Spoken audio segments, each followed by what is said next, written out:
عثمان جان شہید رحمہ اللہ تعالی نے ایک قصہ ہمیں سنایا اور کہا کہ ایک مجاہد جو ہے اردن کے ایئرپورٹ پر اترا. اردن فلسطین کے قریب ایک ملک ہے. تو ایئرپورٹ پر پولیس نے روکا اور کہا کہ کہاں سے آ رہے ہو؟ تو اس نے کہا کہ پاکستان سے آ رہا ہوں. اس زمانے میں مجاہدین پاکستان جاتے تھے، پاکستان سے افغانستان میں جاتے تھے جہاد کر کے، پھر پاکستان پھر چلے جاتے تھے. تو کہا کہ پاکستان میں تم کیا کرتے ہو؟ اس نے کہا تجارت کرتا ہوں. تو پولیس والے نے کہا کہ تجارتا لن تبور، کہ وہ تجارت کرتے ہو جس میں کوئی نقصان نہیں ہے نا، وہ تجارت کرتے ہو نا. ہاں، یعنی جہاد کر کے آ رہے ہو نا. کہاں؟ تو ہماری جو تجارت ہے، ہمارا جو کاروبار ہے، اس کا بازار الگ ہے، اس کی دکان الگ ہے. جب سب لوگ غفلت کی نیند سو رہے ہوتے ہیں، ہمارا بازار کھل جاتا ہے، ہماری دکانیں کھل جاتی ہیں. اوپر سے بمباری، نیچے سے بمباری، اطراف سے بمباری، ہر طرف سے بمباری، اور دڑا دڑ تڑا تڑ یہ چیزیں شروع ہیں. وہاں سے لوگ مر رہے ہیں اور یہاں سے لوگ شہید ہو رہے ہیں. لا الہ الا اللہ، اشہد ان لا الہ الا اللہ کہہ کر لوگ اپنی جانوں کو اللہ کی راہ میں قربان کرتے. یہی ہماری تجارت ہے. اور اس تجارت کے بارے میں اللہ جل جلالہ نے یہ فرمایا ہے کہ اس میں نقصان نہیں ہے. تنجیکم من عذاب علیم، دردناک عذاب سے اللہ تعالیٰ تمہیں چھڑائے گا اس تجارت کی برکت سے، تمہارے گناہوں کو معاف کرے گا. وَيُدْخِلْكُمْ جَنَّاتٍ تَجْرِي مِن تَحْتِهَا الْأَنْهَارُ، اور تمہیں ایسی جنتوں میں داخل کرے گا جن کے نیچے سے نہریں بہتی ہیں. کبھی ایسا باغ آپ نے دیکھا ہے جس کے نیچے سے نہریں بہتی ہیں؟ ہاں، آپ نے ایسے باغ دیکھے ہیں جن کے اطراف میں نہریں بہتی ہیں، لیکن جنت کے باغات تو دوسری طرح ہوں گے. باغ اوپر ہوگا، نہر نیچے ہوگی. وَمَسَاكِنَ طَيِّبَةً فِي جَنَّاتِ عَدْنٍ ذَلِكَ الْفَوْزُ الْعَظِيمُ. اگر آپ کو دنیا میں گھر نہیں ملا، اچھی کوٹھی نہیں ملی، اچھے بنگلے نہیں ملے، تو کوئی بات نہیں، اللہ تعالیٰ آپ کو آخرت میں دے گا. وَمَسَاكِنَ طَيِّبَةً، بہت خوبصورت خوبصورت گھر دے گا. فی جنات عدن، عدن جنتوں میں اللہ تعالیٰ آپ کو دے گا. ذَلِكَ الْفَوْزُ الْعَظِيمُ، اور یہی بڑی کامیابی ہے. اس وقت یہ لوگ جو کہ بڑے مالدار ہیں، ان کی بڑی بڑی کوٹھیاں ہیں، بنگلے ہیں، گھر ہیں، گاڑیاں ہیں، وہ حیران ہوں گے، یار یہ تو بہت غریب تھا، یہ تو بہت فقیر سا آدمی تھا، اس کی تو کوئی حیثیت ہی نہیں تھی، آج یہ اتنے بڑے بنگلے میں جنت میں بیٹھا ہوا ہے. اللہ نے کہہ دیا ہے، اللہ نے کہہ دیا کہ تم میرے ساتھ تجارت کرو گے، کاروبار کرو گے تو میں تمہیں دوں گا. ذالک الفوز العظیم، اور یہ بہت بڑی کامیابی ہے. اور اگر آپ شہید نہیں ہوئے، وَأُخْرَى تُحِبُّونَهَا نَصْرٌ مِّنَ اللَّهِ وَفَتْحٌ قَرِيبٌ، اور ایک دوسری چیز جسے تم لوگ پسند کرتے ہو، نصر من اللہ، اللہ کی طرف سے مدد ہے. تمام جہاز گر جائیں گے، ہیلی کاپٹر بھاگ جائیں گے، فوج مر جائے گی اور آپ جیت جاؤ گے. نصر من اللہ، اللہ کی طرف سے مدد ہے. وفتح قریب، اور فتح نزدیک ہے. وبشر المومنین، اور ایمان والوں کو خوشخبری سنا دیجئے. سب کچھ دیکھا یا نہیں دیکھا آپ لوگوں نے؟ 20 سال الحمدللہ ہم نے دیکھا، آپ لوگوں نے دیکھا، مل جل کر دیکھا. شہیدوں کو بھی دیکھا، مرداروں کو بھی دیکھا. ایک ہی جگہ میں لیٹے ہوئے 2 انسانوں کو دیکھا کہ ایک فوجی ہے، اس سے بدبو آتی ہے، ایک مجاہد ہے، اس سے خوشبو آتی ہے. اللہ اکبر! دیکھا یا نہیں دیکھا؟ مجاہد کے کپڑوں سے خوشبو آتی ہے، جن کپڑوں میں وہ شہید ہوا ان سے خوشبو آتی ہے. حتیٰ کہ میں نے ایسے واقعات سنے ہیں وزیرستان میں کہ ایک عورت نے اپنے پڑوس میں عورتوں کو کہا کہ آج میرے شوہر کے کپڑوں سے خوشبو آ رہی ہے. کیا بات؟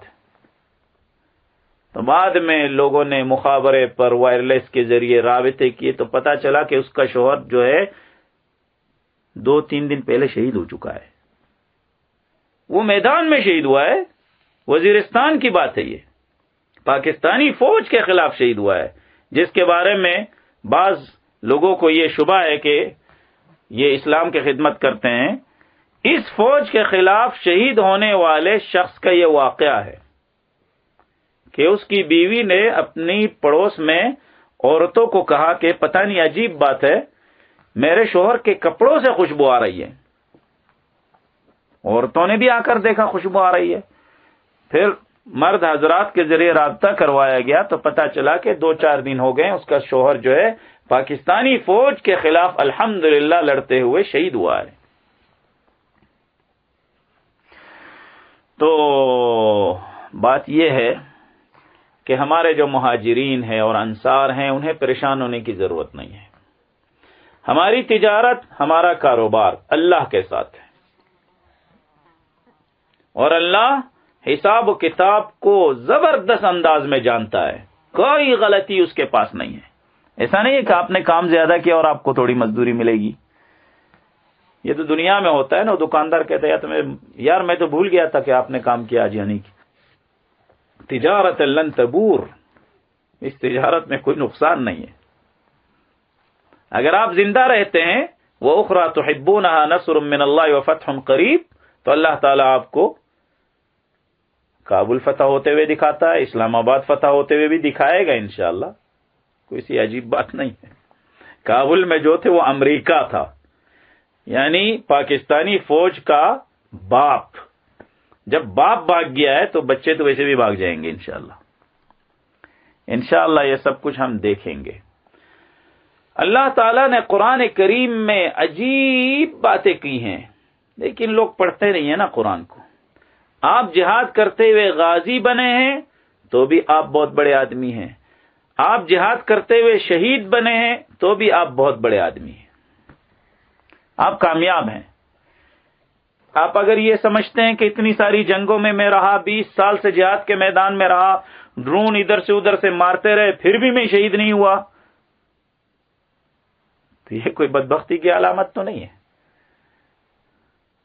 ملا محمد عمر رحمہ اللہ تعالیٰ نے روس کے خلاف جہاد کیا، پھر امریکہ کے خلاف 12 سال تک مجاہدین کی قیادت کی۔ حدیث میں آتا ہے خیر الناس من طال عمرہ وحسن عملہ، بہترین انسان وہ ہے جس کی زندگی لمبی ہو اور اس کا عمل اچھا ہو۔ شیخ اسامہ بن لادن رحمہ اللہ روس کے خلاف لڑے، پھر امریکہ کے خلاف لڑے، بہت زیادہ کافروں کے خلاف لڑے، تو یہ کامیابی ہے یا نہیں ہے؟ اللہ تعالیٰ نے قرآن کریم میں کیا فرمایا ہے؟ وَمَن يُقَاتِلْ فِي سَبِيلِ اللَّهِ فَيُقْتَلْ أَوْ يَغْلِبْ، جو بھی اللہ کی راہ میں قتال کرتا ہے، جنگ کرتا ہے، فیقتل، پھر وہ جنگ میں مارا جاتا ہے، او یغلب، یا وہ جیت جاتا ہے، جیسے ہمارے طالب جان جیت گئے افغانستان میں، فسوف نؤتیہ اجرا عظیما، اللہ فرماتا ہے کہ ہم ان کو بہت زیادہ ثواب دیں گے۔ شہید ہو جاؤ تب بھی ثواب دے گا، جیت جاؤ اور حکومت کرو، اللہ کے حکم کو قائم کرو، اسلام اور قرآنی نظام کو نافذ کرو، اللہ اجر دے گا تمہیں، ہر حالت میں تم کامیاب ہو، یا شریعت یا شہادت۔ شریعت قائم کرو بھی کامیاب ہو، شہادت مل جائے تب بھی کامیاب ہو، یا شہید یا غازی، ہر حال میں آپ کامیاب ہیں۔ غازی اس کو کہتے ہیں جو جہاد کرے اور شہید نہ ہو، اسے غازی کہتے ہیں۔ غزوہ یعنی جہاد میں گیا ہے، جنگ میں گیا ہے لیکن شہید نہیں ہوا، اسے غازی کہتے ہیں۔ اللہ کا شکر ہے ہمارے وہ بھائی جو کہ اللہ کی راہ میں مارے گئے وہ شہید ہیں، اور جو اللہ کی راہ میں جہاد کر کے زندہ رہے وہ غازی ہیں۔ اللہ تعالی سب پر رحم فرمائے۔ لہم مغفرۃ، ان کے لیے مغفرت ہے، گناہوں کی معافی ہے، ورزق کریم، اور باعزت روزی ہے، باعزت رزق ہے، دنیا میں بھی اور آخرت میں بھی۔ جن علماء نے آخرت کا ترجمہ کیا اس میں تو کوئی اختلاف ہی نہیں ہے، تو آخرت میں تو اللہ جنت دے گا، اس میں تو کوئی شک و شبہ نہیں ہے، مجاہدین کے لیے، مہاجرین اور انصار کے لیے۔ لیکن دنیا میں جو کچھ ہم دیکھ رہے ہیں یہ بھی اس بات کی علامت ہے کہ یہاں ہم وَرِزْقٌ كَرِيمٌ فِي الدُّنْيَا وَالْآخِرَةِ اگر ترجمہ کریں تو اس میں کوئی غلطی نہیں ہے. 20 سالوں سے کہیں بھی بیلچا تو بہت بڑی بات ہے، کوئی چمچ بھی اٹھا کر ہم نے کسی کا کام نہیں کیا ہے، کہیں بھی کوئی مزدوری نہیں کی. ہاں مجاہدین کی خدمت کی ہے، مجاہدین کی خدمت کرتے ہوئے بیلچا بھی اٹھایا ہے اور خود بھی گرے ہیں، ہمارے اوپر بھی بہت سارے گرے ہیں، پتھر ہمارے اوپر گرے ہیں اور بم بھی ہمارے اوپر گرے ہیں، شہید بھی ہمارے ساتھی ہوئے، ہم زخمی بھی ہوئے ہیں، بہت کچھ ہوا. تو یہ کاروبار کس کے ساتھ تھا؟ اللہ کے ساتھ. اور آج بھی کس کے ساتھ ہے؟ اللہ کے ساتھ ہے. ہماری تجارت جو ہے اللہ کے ساتھ جاری ہے، ختم ہوئی نہیں ہے، اور جب تک ہم زندہ ہیں انشاءاللہ ہمارا یہ کاروبار اللہ کے ساتھ جاری رہے گا انشاءاللہ.